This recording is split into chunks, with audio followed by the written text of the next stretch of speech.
सोलापुर जिले में बीते 4 से 5 दिनों से लगातार हो रही बारिश ने जनजीवन को बुरी तरह से प्रभावित किया है। भारी बारिश के कारण वड़ापुर बांध का पानी ओवरफ्लो हो गया है। तेज बारिश और पानी के तेज प्रवाह की वजह से बांध की मिट्टी तक बह गई है, जिससे उसकी संरचना को नुकसान पहुंचा है।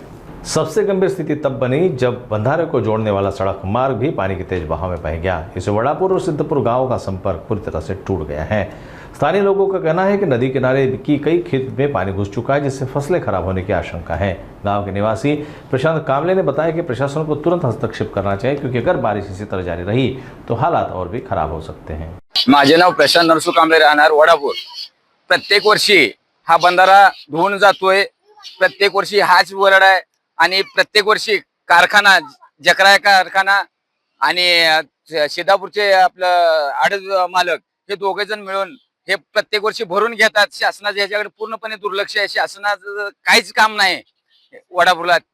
गेले 2-3 वर्ष झालं हेच पद्धत चालू आहे। कारखान्याने भरायचं, एकदा सिद्धापूरच्या आरटीवाल्याने भरायचं, कारण त्यांना गरज आहे म्हणून त्यांचं दळणवळण बंद पडते म्हणून त्यांनी भरायचं। शासनाचं दुर्लक्ष आहे। ठेकेदार येतोय, पैसे उचलते, निघून जातोय। ठेकेदार फक्त कागदावर ठेकेदार निघालाय, ठेका निघालाय असं तसं पाठवतात आणि गावाकडे पूर्ण आमच्या नदी बंधाऱ्याकडे पूर्णपणे लक्ष नाही यांचं। आणि ते बॅरेज झाला जे म्हणतात ते फक्त कागदोपत्री आहे आणि त्याचा अजूनपर्यंत कामाचा काहीच नाव गोष्ट काहीच नाही।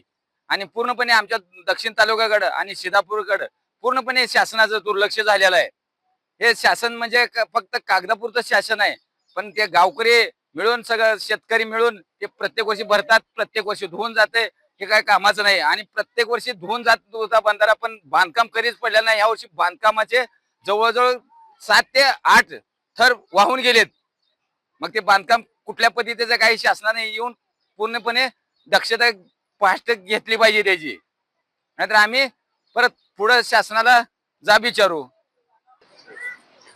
गेले 5-6 दिवस वडापूर आणि सिद्धापूर यांचा संपर्क तुटलेला आहे। मंगळवेढ्याला जे लोकांना जायचं आहे त्यांना इथनं जाता येत नाही। जवळजवळ 6 ते 7 दिवस झाले आमचा त्यांचा संपर्क तुटलेला आहे। वाहनं जात नाहीत, काही जात नाही। जवळजवळ 20 ते 30 फुटाचा खड्डा पडलेला आहे, वाहून गेले, पूर्ण माती भरलेली। कारखान्याने ते माती भरलेली जी होती, दगड वाळू पूर्ण वाहून गेलेला आहे। त्यामुळं शासनाने त्वरित लवकरात लवकर ते आम्हाला खड्डे बुजवून द्यावेत, आमचे वाहन चालू व्हावं असं करून द्यावं।